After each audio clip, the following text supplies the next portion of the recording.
Bonjour à tous, aujourd'hui nouvelle vidéo reconditionnement à neuf de batterie de vélo électrique et aujourd'hui on a une batterie de vélo Nakamura donc qui équipe un vélo Nakamura Isumit 740, c'est aussi des batteries qui équipent d'autres modèles Nakamura et même du feu vert si je dis pas de bêtises. Donc une batterie 36 volts 374 Wh. Si je fais le focus, voilà, donc il fait 10,4 ampères-heure de capacité. Cette batterie donc date de 2020 et aujourd'hui n'a quasiment plus beaucoup d'autonomie d'après donc le client. Voilà, il n'a plus que quelques kilomètres, après tout s'éteint, voilà, où le vélo faiblit, perd de la puissance. Donc le client souhaite une remise à neuf intégrale de la batterie avec donc remplacement de toutes les cellules qui sont un petit peu usées et au passage une amélioration de la batterie.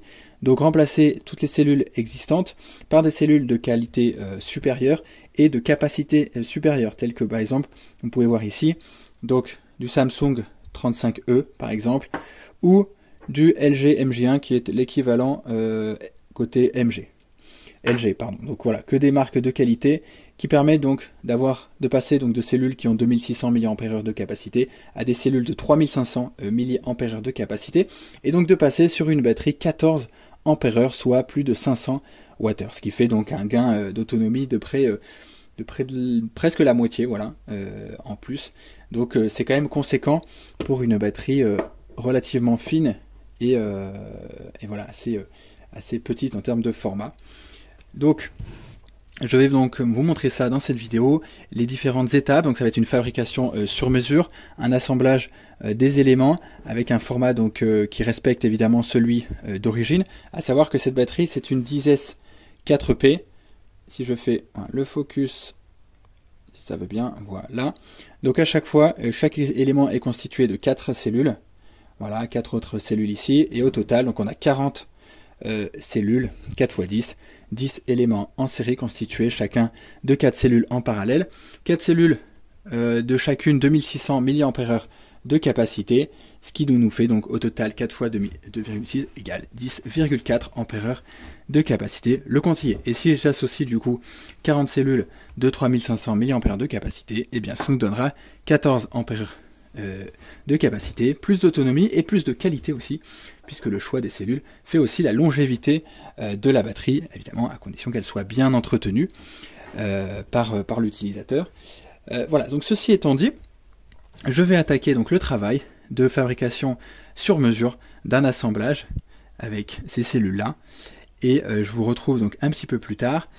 Pour ceux qui ne connaissent pas la chaîne, donc Maximove, c'est une chaîne basée sur qui est spécialisée déjà dans toute la mobilité électrique, petite ou grande, voilà, vélo, trottinette, scooter, démystifier voilà tout le fonctionnement des circuits électriques, comprendre les pannes, comprendre les symptômes, faire des diagnostics, optimiser les batteries, mais voilà, et corriger tout type de panne. Donc n'hésitez pas à aller voir les vidéos qui certainement pourront vous aider à comprendre pas mal de sujets.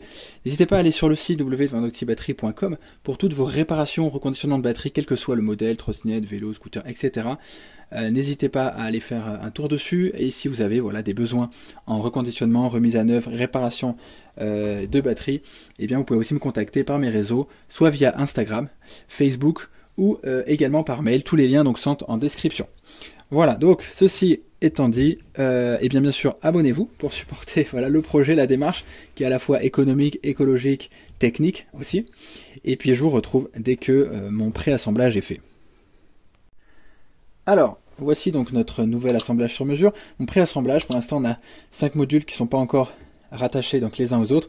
5 modules en fait qui comportent chacun 2 éléments de 4 cellules, comme je vous ai expliqué. Donc à savoir voilà, que chaque construction sur mesure est faite avec beaucoup évidemment de qualité très importante, les éléments qui sont isolés les uns des autres pour une question donc de sécurité, les isolations autour des cellules, etc. pour que à l'utilisation aucune surchauffe, aucun contact possible, évidemment pour que la batterie soit en termes de sécurité le plus élevé possible. C'est évidemment très important. Évidemment je vous invite à ne pas faire cela chez vous. Je suis professionnel, c'est mon métier, voilà, j'ai tout le matériel, tout ce qu'il faut pour faire les choses correctement.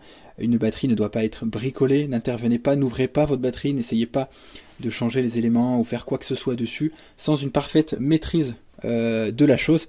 Sinon, ça peut être très très très vite dangereux. Voilà, faites appel à un professionnel, contactez-moi sur mes réseaux pour tout donc vos besoins. C'est important que je vous le dise, hein, parce que je sais que certaines personnes veulent se lancer, font des bêtises, se blessent et voilà. Donc je préfère préciser ce point sécurité. Ceci étant dit, donc 5 modules de 2 éléments, puisqu'en fait notre positif total il va se trouver ici, notre négatif total ici, et en fait celui-ci va être attaché à celui-là, etc. Va faire le circuit comme ça en série pour avoir donc notre alimentation de BMS. Donc là ce qui va me rester à faire, ça va être de rattacher les éléments en série entre eux, venir positionner donc mon BMS, tous mes fils d'équilibrage, etc. Donc pour pouvoir donc finaliser la batterie. Donc c'est ce que je vais réaliser dans l'étape suivante, et puis derrière on va avoir tous les tests qualité avant que la batterie soit opérationnelle pour vérifier que tout fonctionne bien. Ça y est, la batterie est prête, les 5 modules raccordés, les 10 éléments raccordés entre eux, le BMS raccordé, fil d'équilibrage, les sondes de température. La batterie a déjà fait un cycle de décharge, donc voilà, elle affiche une tension déchargée, 34 volts. Pour ceux qui ne le savent pas, donc une batterie 36 volts charge à 42 volts et est déchargée autour de 32 volts. Voilà, et comme on évite de passer sous les 20% de batterie pour bien garder le plus longtemps possible les éléments, les cellules en bonne santé, puisque les 20 derniers pourcents ont tendance à les user plus vite, et bien voilà, ça nous donne une batterie déchargée à 34 volts. Petit test de capacité, donc la capacité remplit ses promesses. Nous sommes voilà à 13,7 ampères-heure de capacité exploitable, c'est normal puisqu'on essaye de ne pas faire descendre les cellules trop bas. Donc il y a toujours une petite part de capacité qu'on n'exploite pas. Voilà, donc ça remplit très très bien ses promesses pour une batterie 14 ampères-heure.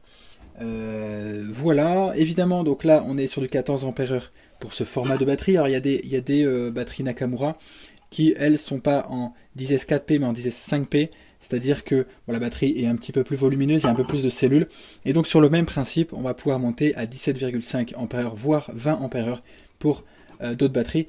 Donc voilà, c'est pas parce que là je suis sur du 14 ampères que sur par exemple vos batteries, vous qui regardez vos vidéos, mes vidéos pardon, et bien on va être limité à 14 ampères-heure. Voilà, là c'est vraiment juste sur ce format de batterie puisque c'est un format le plus serré que propose Nakamura. Mais voilà, il y a des modèles, surtout les modèles par exemple qui commencent, qui sont à 14,5 d'origine, et bien ceux-là on peut facilement les faire monter à 17,5 sur le même principe. Et bien écoutez, j'espère que vous aurez appris pas mal de choses dans cette vidéo. Moi de mon côté, il me reste à remettre du coup cette batterie dans sa coque, faire d'autres tests, d'autres cycles de charge et de décharge pour vérifier évidemment tout ça, que tout reste bien équilibré, que tout se comporte normalement avant que le client récupère donc sa batterie. Voilà, bon, petite lumière verte. Il va falloir qu'on recharge la batterie maintenant. Voilà, terminer l'isolation, lui mettre une gaine d'isolation avant, bien sûr, de la remettre dans sa coque, refaire l'étanchéité, etc. Et puis la batterie sera prête pour sa nouvelle vie. Seconde vie, donc améliorée, plus de qualité dans les cellules et plus de capacité. Voilà, c'était tout l'intérêt de la démarche, j'espère que vous avez bien compris. Encore une fois, n'hésitez pas à faire un tour sur ma chaîne pour tout plein de sujets sur voilà, moteur, contrôle, tout le circuit électrique, comprendre comment les choses fonctionnent, à faire appel à Docty Battery pour vos reconditionnements, vos réparations de batterie, quel que soit le modèle et quels que soient les symptômes. Et puis bien sûr à vous abonner, c'est très important. Et puis moi je vous dis à très bientôt dans une nouvelle vidéo.